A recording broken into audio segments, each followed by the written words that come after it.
Hey guys, welcome back to my channel, and today we will discuss about birthday paradox. Okay, and it uses the concept of pigeonhole principle. Okay, so let's get started. Okay, so we have discussed in lot many videos of the discrete math playlist about basics of pigeonhole principle. I will very quickly reiterate the concept of pigeonhole principle. So it is saying, suppose you have a more number. Okay. So if I ask you a question, you have four holes and how many pigeons you need, so that no matter how you distribute these pigeons in these holes, definitely no matter however you distribute the pigeons, definitely in one there must be one, at least one pigeon hole where at least two pigeons should lie. What you will tell me the answer? If we take only three pigeons and we have four holes, then there is a possible distribution where no pigeons, two pigeons are in one hole. I can assign this. There is one possible such distribution where in three holes, three different pigeons are there and no hole is having a pigeon common, two pigeons common. So if I take four pigeons, then also there is a distribution, at least one distribution is there where two pigeons are not in a single pigeonhole, right? So minimum how many pigeonholes how many pigeons we require? Five. Then no matter how you distribute, I distribute two over here, definitely two pigeons has to be there in one pigeonhole. So pigeonhole principle is discussing about uh, no matter how you distribute, no matter how you distribute,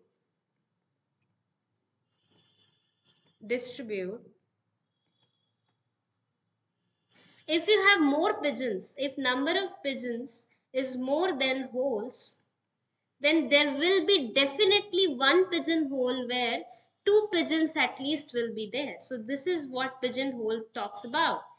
It talks about something, no matter how you distribute, a pattern is being seen as common. Okay, so we will talk about now the birthday paradox.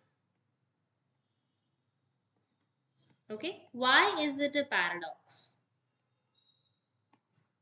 Okay, so the question is like this: you have so how many people you will need in a room, number of people required, number of people needed,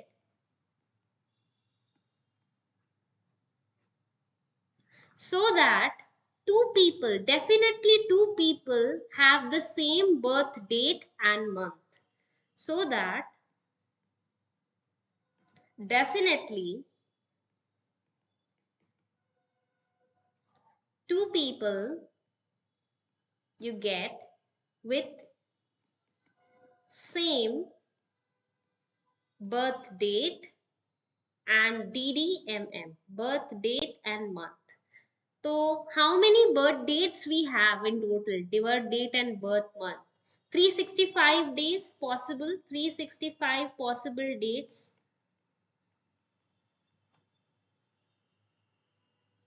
And from pigeonhole principle, I know if I have more than these possible dates, if we have 366 people, then definitely you will get 100% chance that two people will be having same birthday, because you have 365 possible birth dates and 366 people, so definitely two people will be having the same birthday. This is 100% probability, right?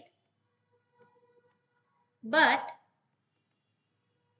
the birthday paradox says, if you have only 23 people, if you have only 23 people in the room and only 23 birthdays, right? So 23 is how much of 365? It's we will see in the calculator. 23 by 365 into 100. It's roughly 6.3%. Okay. Even if you have 6.3% people, that is roughly 6.3% people of what we expected, right? We were expecting 366 people, so that two people for sure having the same birthday. But when you have 23 people, that is 6.3% of your guess, still there is a 50% the chance of same birthday.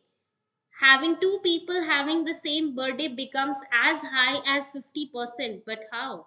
This is surprising. Only with 23 people or more, your probability of having two people having the same birthday becomes very high as 50%. How is that?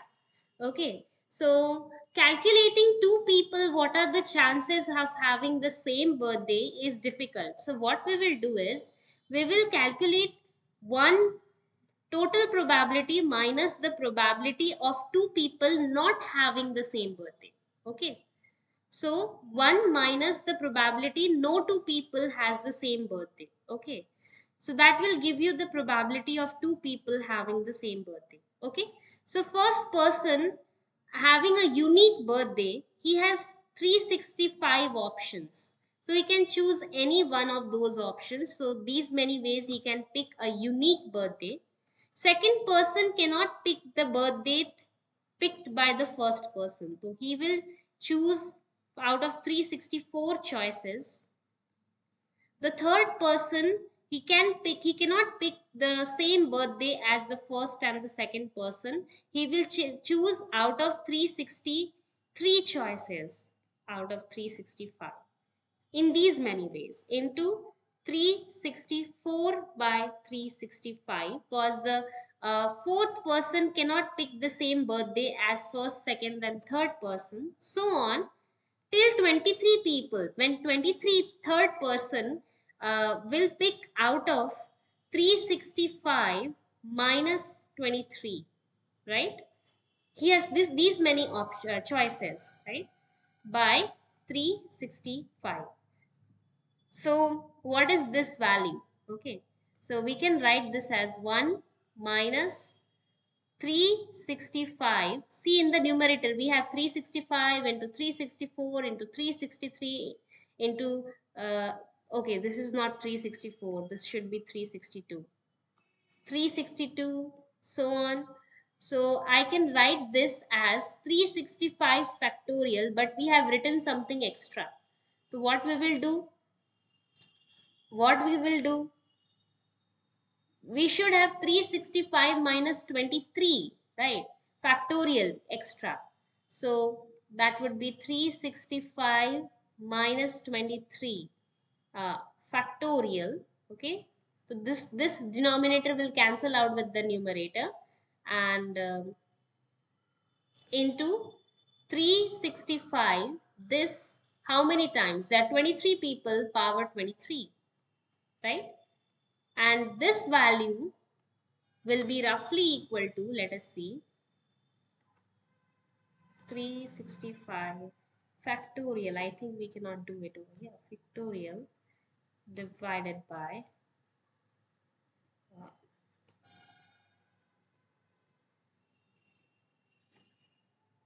uh, 365 minus 23 uh, factorial, uh, then divided by 365 power 23, right?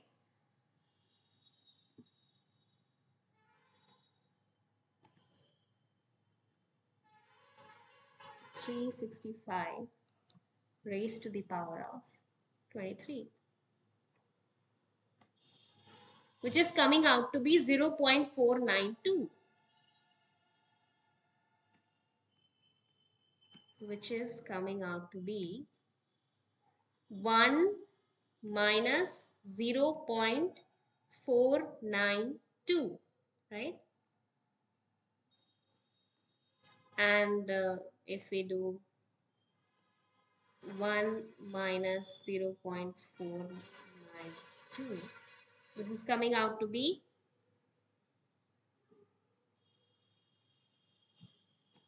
0.508. That is equal to 0.508 or 50.8%. So there is a 50.8% chance when 23 people having the same birthday, two people having the sharing the same birth date and month. So that is quite high. Why is that? With so less people, why we are the chances of getting same birthday collision is so high? It is because out of 23, when we choose any two person out of 23 people having the same birthday, how many pairs we have? 23 into 24, oh sorry, 23 into 22 by 2. These many possible pairs. And that is how much? 23 into 22 divided by 2. 253 possible pairs. 253 possible pairs. So which is quite high. So as the number of possible pairs which can have the same birthday increases, the chances of colliding birthdays also increases. And this concept is also used in a cryptographic, in a cyber attack called the birthday attack. In this, the attacker, what they try to do is, uh, in your file, whenever you upload a file or anything on the internet, what does the internet do? It creates a digital fingerprint for this file. So if your content, for a say for some content inside your file, there would be a unique digital fingerprint of, say, suppose 256 bits.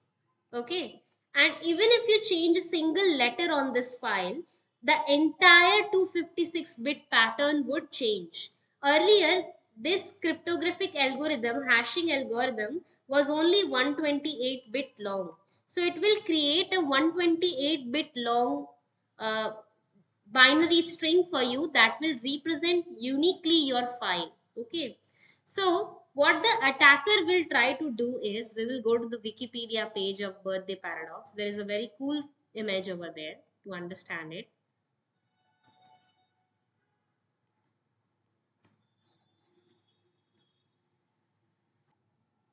Okay, so let us see the birthday attack image from the Wikipedia page, okay, of birthday attacks. Okay, both these problems are very similar, the birthday paradox and the birthday attack. So how hard will a attacker has to try to create a false image? And it, what will the attacker do? Your, suppose you have a file uploaded on the internet where the content is good in smaller case letters, okay, and this 77 is representing the digital signature for this file. Now the attacker, he has a file called evil inside, written inside it. Now attacker, what he is trying to do is, he will try to make small changes in both the files. Okay, that will not change the meaning of the content, but it will change either, it will add some spaces in the file or change the small caps letter into big cap letter, and he will keep doing this till he gets a digital he gets the digital fingerprint or the hash value of both the files same. Okay, here in this green line we can see both these files, after making small changes to it, we got a collision. They are having the same, the pattern of digital fingerprint. Okay, so how hard it is to find such a digital, how much calculation the attacker has to do? Now, this 128 bit 128 bit unique pattern of zeros and ones, it can produce total of 2 ki power 128 possible signature values. Okay, it has these many possible signature values. Okay, but the attacker does not has to check all the possible signatures to get a collision or same value of the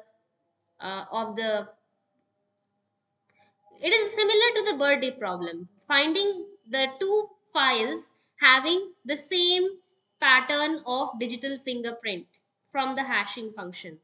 It has to check only 6% or square root of n. If your bits is 128, it has to check square root of 128. That means 2 power 64 possible file values.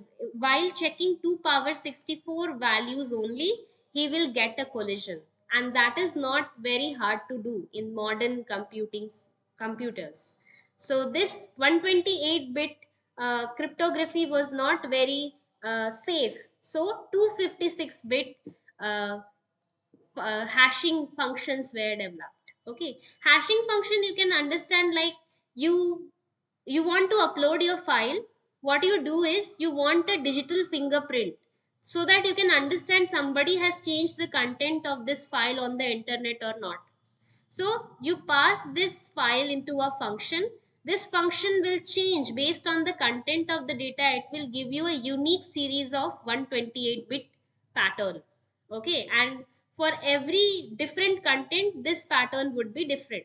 But it can also take only 2 power 128 unique values. After that, it will be repeating its values. So we have to find after how many trials two different files will have the same digital fingerprint. It is same question as that of the birthday paradox. When will two people have the same birthday out of 365 unique values of birthdays? Okay, how many people do you need? The same problem. Hope you enjoyed this video. Please like and share to your friends and subscribe to my channel, and stay tuned for more math modeling videos. Bye bye. Take care.